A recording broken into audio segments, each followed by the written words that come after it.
सामने जाएंगे। आवाज हसन की अम्मी ने जाके बताया होगा अंदर।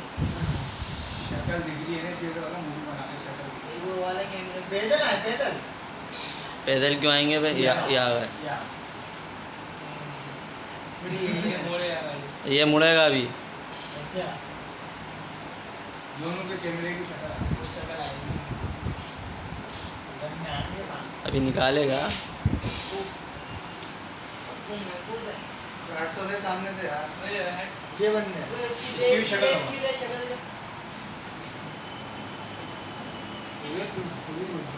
इसकी शक्ल वो काले नीचे बैठ। बोलो नहीं कुछ सुलात नहीं हो। हाँ भाई बोल